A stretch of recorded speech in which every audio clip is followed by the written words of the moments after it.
So now this is where you're going to really come to get some of the features. So on the delta. So they're giving you the table and you're going to actually isolate information that you know.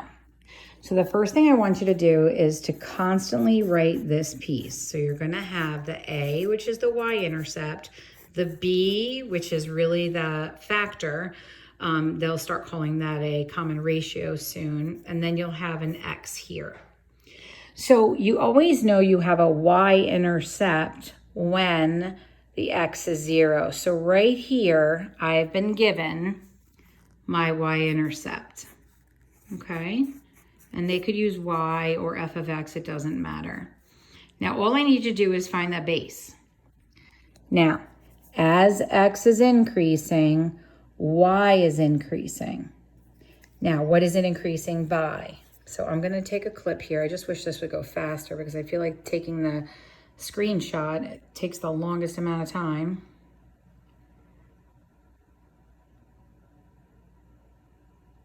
Like that should not take over 10 seconds. This is crazy. Come on, let's go. Come on. All right, so now what do I know? I've got my y. I've got my y-intercept right there. And now what I have to do is I have to look and see what is actually changing. I just need this room a little bit. Sorry, guys, I'm not a pro at remote learning yet. I'm getting there, though. So you have to look and see, what is the common factor? Well, this is multiplied by 2. 8 divided by 4 is 2. 16 divided by 8 is 2. Right? 32 divided by 16 is 2. And as x is increasing, y is increasing.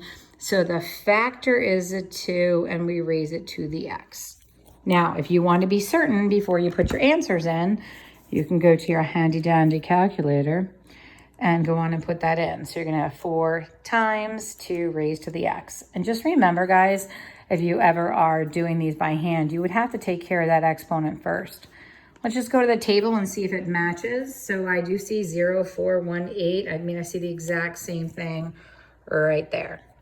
So I'm just going to clear this out and I'm going to put this in, if it lets me. So I'm going to have 4 and I'm going to put in times, I guess. Oh, I need the keyboard. I'm sorry. Hold on. So we're going to need this keyboard right here. And it's going to be times, and then we're going to have the 2, and then we're going to raise it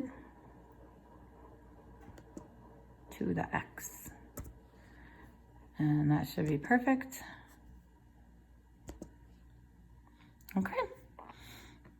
And that's what you're going to do. So let's try another one. All right. So don't forget what we're doing here. You try and, see if you can make sense of it. This is a new function. And I want to get to some that are decay. So we're going to take a quick, see how many seconds it takes this time. Last one took 12 seconds to come back.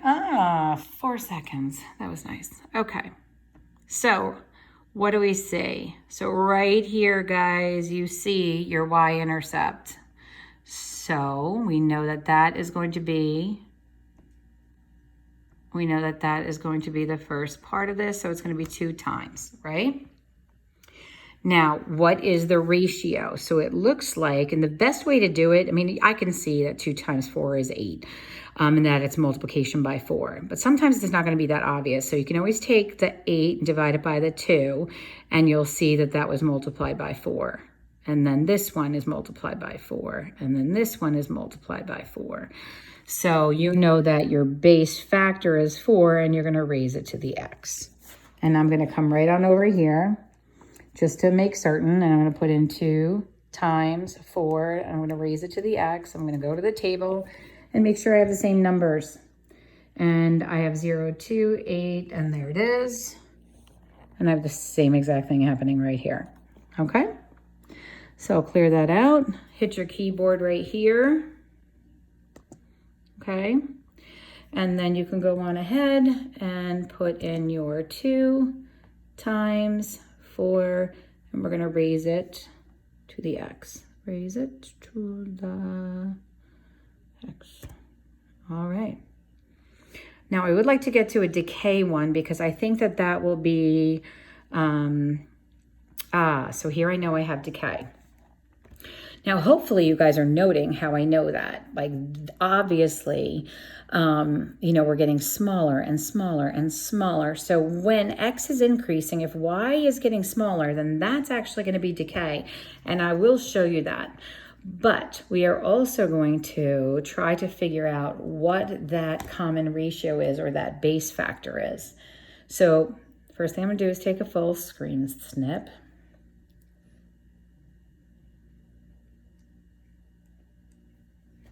Oh my Lord. I guess these can be your mindful moments. Just, there we go. Okay. All right, so let's know what we know. Let's just look at the function again. So remember, this is the y-intercept. That b is the actual value between output, that ratio. If it's getting larger, that b value will be greater than 1. If it's getting smaller, then it's going to look like this, and it's going to be decreasing, which is kind of what we have going on right here, right now. So we're going to head back over here and take a look. So I do see my y-intercept. So I know the y-intercept is 0.02. And then I'm going to multiply it by something, and I'm going to try and find the b. Okay, I need that factor. So for some of you, this may be a little bit of a challenge to try and figure this out. So I'm just going to tell you, take this number right here and divide it by that number right there, and you'll know what it was multiplied by. So if you go to your calculator and put in 0.01 and you divide it by 0.02, it looks like 0.5. So let's see. Oh, sorry about that, guys. So it looks like it's being multiplied by 0.5, which is less than 1, right? Which would show decay. Now let's see if that holds true. So I'm going to come on over here for a second to my calculator, and I'm going to put in 0.01 times 0.5. And that gave me 0.005. Is that what I have here? Yes. So clearly it's a half. And I'm going to try it one more time. I'm going to times it by 0.5, and you can see it's getting smaller. So I know that this is a half. Now, generally, this will go in as a fraction. It could also go, this one could go in as a fraction as well. But let's go to our actual, graph of it, because I really would like you to see what it looks like. When you do put in your fractions, make sure you put it in as your base, if it's a fraction, make sure you put it in that way. So you'll see now it's falling. Do you see how it's falling from left to right? So it's getting really, really small. The asymptote is the x-axis, so it's never, ever going to touch. So let's go take a look at this and see what's happening. So you see how it's getting smaller and smaller and smaller. Now, when you start to get to these kinds of numbers on this side, you start to see this E pop up. And that just means 6.25 times 10 to the negative fourth. It's scientific notation. It's taught in 8th grade. I would teach it to you right now. But I think you guys will figure it out pretty quickly. All you have to do whenever you see that E is understand that that is going to be, and I'll show you right here, 6.25 times 10 to the negative fourth. So if you see that there, and you see this here, and then if you want to, you can go into your window and see what it looks like. And it'll get smaller and smaller and smaller. And if you go the other way, you'll see that it comes from a higher place, right? So if you look at the graph as it's coming from, let's just go here, see how it's coming from a high amount, and then as x increases, it gets smaller and smaller. So that's what you're going to be doing. Let me see if I can show you one more, and I think you've got it. I know for some of you, you think that the videos sometimes are a little bit longer than you would think they would need to be, but I'm honestly going to tell you that you need them. You can use 0.5, you can use X, it doesn't really much matter. And we should submit that. It doesn't say we had to use fractions or anything.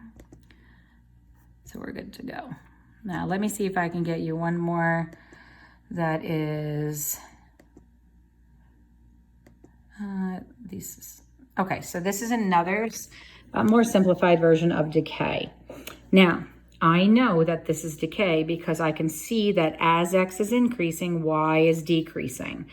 And over equal intervals, meaning if your X's are only being listed with the same amount each time, and generally, like if it's 1, you'll be able to see what that ratio is, or what that B is fairly quickly. So the first thing we're going to note is right here, you have a y-intercept of 4. So we're going to go here, and we're going to know that our y-intercept is 4. Now we're going to multiply it by some base, and we're going to raise it to the x. Now, remember when I told you before, take the second one and divide it by the first, which is a half. So are we taking half each time? Like this is times 1/2. This is never division. This is always going to be, if it's getting smaller, it's going to be because you're multiplying by a fractional value. Sorry about that, guys. It's not too pretty. But this is what you're looking at. Okay? And you can be certain of it because you can put it in your calculator. So let's do that. So you're going to do 4 times, use parentheses on your fraction. Let's raise it to the x. Go take a look at it. It'll be falling from left to right. There's your asymptote. It's not going to touch it. And let's go check it out. So this one started at 0 for you. And you can see the exact same points right there. And there they are right here. Okay. And, you know, this will continue just to go, and you'll see that little e to the negative will just keep going and going and going. It's going to get smaller and smaller and smaller. It is never going to touch. Another way of really looking at that is the trace button.